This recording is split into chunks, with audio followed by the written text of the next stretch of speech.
Hey,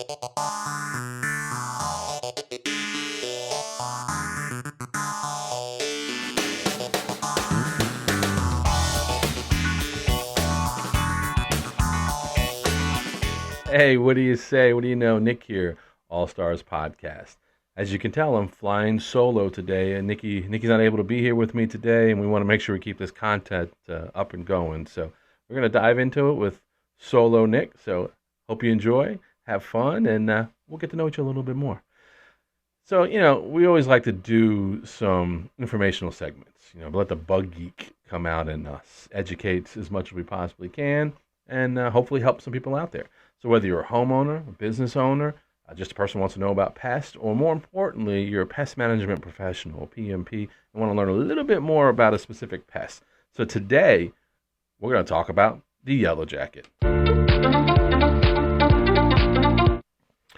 So here we are. We're in Virginia, Richmond, Virginia, just so everybody knows that. So we're kind of right in the beginning of our fall season, starting to get nice, cool, and crisp out there, and start having some yellow jackets and flying stinging insects. Let me rephrase that. So you're gonna start having some stinging insects out there. Customers are calling us. So I had a customer call the other day, and he got stung by yellow jacket's nest.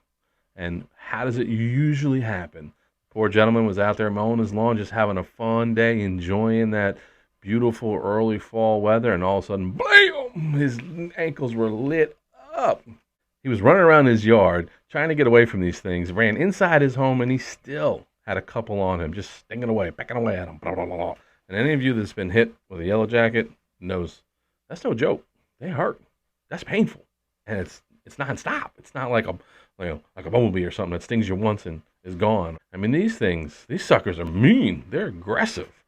You don't mess with their domain. They're going to let you know when you do. So obviously, he did the thing that he knew to do. He called us and says, "Hey, Nick, I need your help. Come on out and take a look at it." All right, so let's learn a little bit about our little friend, the yellow jacket. There's three identification class that you look at when it comes to any kind of insect. There's class, order, and family. So the yellow jacket is part of the Insecta class. Their order is Hamanatra. I don't know why I love saying Hamanatra. I always think of that movie series, The Mummy with Brendan Fraser. Hamanatra! Anyway, their order is Hamanatra, and their family is Vespidae. Okay, so class, order, family is Insecta, Hamanatra, Vespidae. All right, awesome. So yellow jackets, we've all kind of seen them, right? We've dealt with them flying around. They're known. Everybody says, "Oh, they're either in the ground. They're always in the ground." It's true. They primarily prefer ground level nests, whether it's in bare areas. So you have a real lush grass somewhere, or a real plush grass somewhere, and there's some bare spots. And a lot of times that's where the yellow jackets are going to create their nest or their colony. They're also going to go in tree trunks, low level root systems, anywhere that they can create something on the lower ground that's a little bit protected but open, right? There's also higher level aerial colonies that are known for yellow jackets to do as well. So they'll be up higher up in trees, tree limbs, mainly inside trunks, tree trunks, void areas, higher up, so a little bit more difficult to get to at times. They'll also go inside wall voids. You can have a brick facade or siding on your home higher up, and some yellow jacket colonies are known to go inside there too, and you'll actually find them inside wall voids inside your home. Next thing you know, they'll a little bit of a dot on the top of your ceiling, and you wonder what that is. You go to poke at them, all of a sudden it pops open, and yellow jacket's going crazy, and you're really have an event going on in your house then. I've been through that. That's not fun. That's not fun at all. There's no way to run quick enough. But anyway, so yellow jackets, they're worldwide, and they're actually a wasp. They're not a bee. They're a wasp. They're pretty small, not huge. Not intimidating like an American hornet or European hornet or a bald-faced hornet. They're pretty intimidating looking when you see those. Yellow jackets, they just kind of sneak up on you and boom. Very similar to a solitary bee. And that can be misleading because some people think it's a solitary bee, which are not aggressive or territorial or even social insects. And they go right up to them, thinking everything's fine. They swat away at them. But if you swat at a yellow jacket, he's swatting back. And his hurts more than yours, then they're quicker. So they are social insects that I just kind of mentioned. So they live in nests and colonies, unlike the solitary bee. Right? The queens, they overwinter. And they emerge in late spring, and that's when they start beginning to develop their nests. So what they do is they go out and they collect cellulose material and they start building their nest, their nest inside the ground, wall voids, tree trunks, like we talked about. So they start developing their nest. So it takes about, I don't know, roughly about 30 days for the first a couple of workers to start emerging, right? Start developing. So those workers now start going out, creating more food source, and then the life cycle just keeps going, right? The queen just keeps producing, and the workers keep developing. They're bringing the food. They're growing that colony or that nest. So some nests can be thousands and thousands of workers, huge. And some could be a couple of hundred. All depends on when you get it at the stage, or when you run over it with that lawnmower, or when you notice them, as to how long they're able to develop. They're very beneficial insects. A lot of people don't realize that. Insects have a place in our ecosystem, and we need them. We just want them to learn the difference between out in the world and our homes. They don't have very good invasion of privacy practices, right? They're just not very good at that. They don't care. They just go right up on you, hygiene and all. Just here I am, hello. So that's the things that insects have got to work on. So until they learn that on their own, we're going to have to help them. We're going to push them away a little bit. So anyway, so the adults actually eat on nectar, right? Like most insects do. We talked about that with mosquitoes before. So they're feeding off the nectars. The larvae are the ones that are feeding off of other insects, right? So what happens is the adults, they go out there and they chew up little insects, right? That's why they're very beneficial, because they help control insect population. So they go out there, they chew up the insects, they bring them back to the larvae. The larvae feed off of them. And then the larvae secrete a sugary substance. And then that's what the adults feed off of. Trophallaxis is what it's called. And it's a lot of insects feed that way. Termites is another one kind of similar to that. Ants do as well. Some ant colonies or species do as well. But they feed through trophallaxis. So again, the adults are feeding off nectar. They gather food sources like other insects. They chew them all up, bring them to the larvae, feed them. Larvae secrete sugary substance, and then the adults feed off of that. And that's how the colony keeps growing and growing and growing, right? So the more they do that, the more successful they are. So towards the end of the season, right, late fall, early winter, the new queens and males that are already in that colony, they start to leave. They fly away, right? And they fly away and they start to mate. And it's the inseminated females that overwinter. Everybody else dies off. The entire colony dies off other than the inseminated queens. Even the current queen dies off. So think about it. That's like some Game of Thrones stuff right there, right? Who's Viserys? Oh, well, now we're talking House of Dragons. That's the newest one that's out right now. So you got Viserys is saying who the next successor is, and there's one queen here, which is Rhaena, and there's another one, Alicent, and they're battling for the Game of Thrones and who's going to overwinter and be able to come out next year. So it's kind of funny when you think about it that way, but that's kind of how it is. The queen's there, she dies off. The other queens overwinter, come out in late spring next year, and start the process all over again. So here's a key point to kind of know a little bit with yellow jackets. So as the season is dying out, right? So there's less larvae that are being produced inside those cells, inside those hives, inside those nests. So that means there's less nectar being created by the larvae. So the adults are still going out and collecting insects and chewing them up and bringing them back, but there's not as many larvae that are then in turn to be able to create that sugary substance for them to eat off of, that nectar for them to eat off of. So what ends up happening is they start dying off, or they go looking for sources on their own nectar. So what they do is they go after fruits and a lot of times trash cans. So how many of you have been at your kids' sporting events, right, or youth sporting events, or you play a sporting event yourself at soccer fields and public parks, and you go to throw away your soda can or your bag of chips, whatever it is you ate, and there's just swarming yellow jackets and solitary bees all over these trash cans, and you just can't get to them. So you start swatting away, and people are screaming all the time because that's what it is. It's yellow jackets in the late fall looking for a food source because their own colonies cannot produce what they need to survive. So that's a little fun fact there for you. So be careful when you go to those trash cans, because when you start swatting them away, remember, solitary bees, you can hit them and they move on and won't even bother you. But you start swatting in the yellow jacket, you're going to be running on that field with everybody else that you're watching, because they're going to be chasing you. That's not going to be fun. So keep in mind on that one.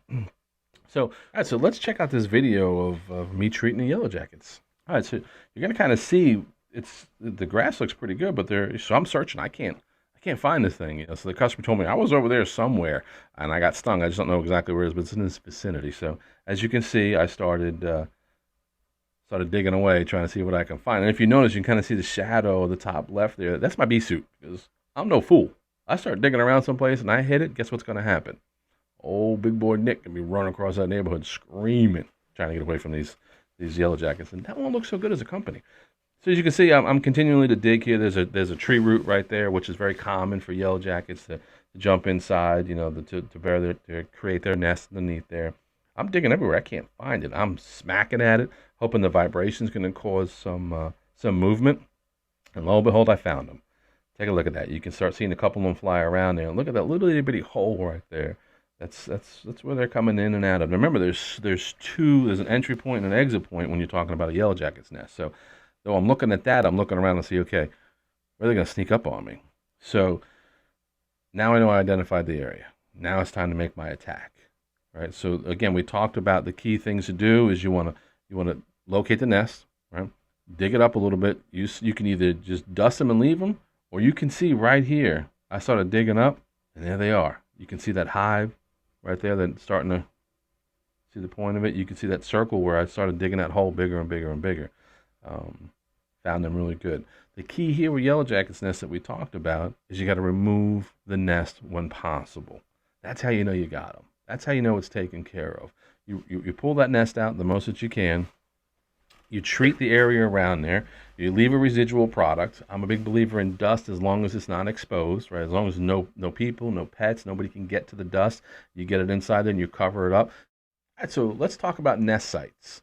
When you think about a yellow jacket nest, what's the first place you think of? It's in the ground. Usually what happens, right? When you're mowing the lawn, like our friendly customer just had happen to him, there's always two access points. So when you go to treat a yellow jacket nest, don't only hone in on the one spot that you see. Take a step back, get in a safe distance. Just look. Just look to see where they're flying from, and you will see them emerge from another access point. And that's key. You have to treat both of them, or at least seal one off and treat the other one. But be careful when you start sealing off access points inside a home, because then you can cause a problem. Then they can really emerge somewhere where you don't want them to emerge, and control becomes a lot more difficult. So sealing up access points on the outside, when you seal up one so you can treat the other one and you're right there and you have your proper PPE, then you're perfectly fine. That's what you want to do.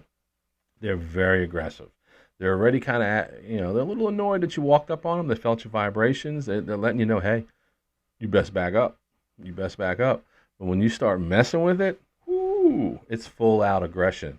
All right, they are setting their armies in order and they are attacking at full force, nonstop until you're out of that picture, until you're gone. All right, so be very mindful of what's going to happen. So let's talk about treatments and your treatment attack and method, especially as a PMP, a pest management professional. So the most ideal time to do this is in the evening when they're all back in the hive. I understand that's not always possible, right? So sometimes you just have to perform a treatment while you're there, and that can be in the morning, afternoon, or an evening. So, but again, just keep in mind, if you have the availability to do it in the evening when we're all back, you have a much more chance of a control at a quicker rate. So I can't stress this enough.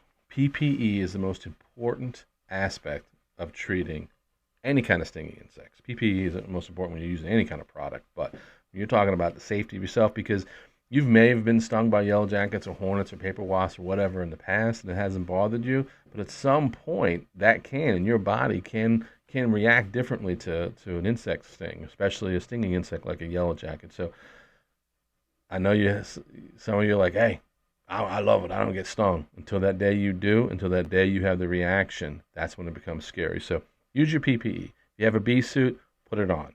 If you're able to use a bee pole from a distance, do it that way. Anything that you can do to protect yourself before you start, think before you do. Now, we're talking about a bee pole. Obviously, if it's an aerial colony, getting on ladders and dealing with stinging insects is not a good combination, because if and when they do hit you, there's nowhere to go but down. And I don't care how good you are, I don't know how quick you are, how strong you are. If something surprises you and stings you, either in your leg, your arm, your head, your neck, you're going to fall off that ladder. So when you're using stinging insect control, use a bee pole. Safest way to go. Once you know that colony is done, that nest is eradicated, then you can go up there, use your ladder with the partner, and remove all the nests that you possibly can. But initial treatment, stay off that ladder while they're there. The most effective treatment for stinging insects, and once you locate their hives and nests, is a dust formulation. Use whatever you and your company likes, right? As a homeowner, sometimes you can use the ones that are over the counter. Again, they're not always as good because the residual is not as strong. A lot of them are not that you can buy over the counter. They are more water soluble than others. So as soon as any kind of moisture gets to it, washes it away, dissipates, and it's no longer there. So you may eliminate a lot of the yellow jackets, but you haven't gotten to the queen, and you haven't gotten to the ones that are coming back. And by the time they come back, it's dissipated, and all of a sudden you're like, hey, they slow down for a couple of days, and all of a sudden they're thriving again. Why? That could be the reason why. So as a pest professional, you want to make sure you get in there, use your dust in the areas or access points. Right. Again, at night is the best, but if you can't, the dust will still be effective. You just got to give it time. Once that's done, you can use, and you remove the nest, you can also use a labeled product, a residual product, to eliminate any future issues. The one thing about not eliminating a nest, especially inside a wall void, that most people forget about or don't think about, is the other pest issues that can create from it. Domestic beetles that'll come along, ectoparasites that come to whatever's left, the cells, the dead yellow jackets that are into the larvae, the dead larvae, and just the nest material itself. So that happens a lot. Mites will come in there. So yes, you got rid of the stinging insect issue, but now you've invited a whole nother issue. So removing that nest is very important. Sometimes you can't because you just can't open up your wall void. You want to make sure you're a pest professional, or if you are a pest professional, make sure that you treat inside that area with a labeled product to eliminate that future issue. But all ground nests, you should be able to move that ground nest. Just dig it up, as you can see in the video. Treat it, be protected, dig it up, remove it, and the problem's all taken care of. All right, so let's do a quick little recap. Right? So yellow jackets, their class is Insecta, their order is Hamanatra, and their family is Vespidae. Right? They're very social insects. They're worldwide. They live in nests and colonies. The emerging queen goes out and starts collecting cellulose to begin developing her nest. Takes about 30 days for the first set of soldiers, females, to emerge. They then go out and do the same process. As the cell sizes increase, the yellow jackets are bringing chewed up insects back to the larvae. Larvae are eating it and then secrete a sugary material. Then the yellow jackets, the adult yellow jackets, are feeding off that. The process happens for that throughout late spring, all of summer, early fall. Colony is thriving, getting big. Come late fall, new queens and males fly away and to start mating. Only inseminated queens then overwinter. Everybody else dies off, including the existing queen. So remember, yellow jackets are extremely aggressive. They hurt. They can sting you multiple times, not once, so that you don't want to swat at them.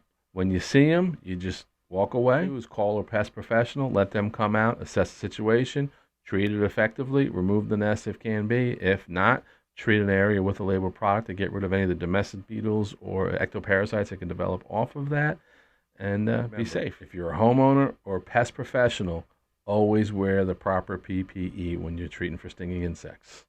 All right, well, I hope this helped a little bit, gave you a little bit of information about yellow jackets, maybe a little bit more than you wanted, or not enough. If you have some questions, please DM us. You can find us on our website, Facebook, Instagram, TikTok, YouTube.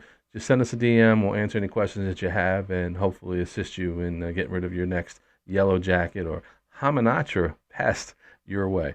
So remember, know before you go, and have an all-star day.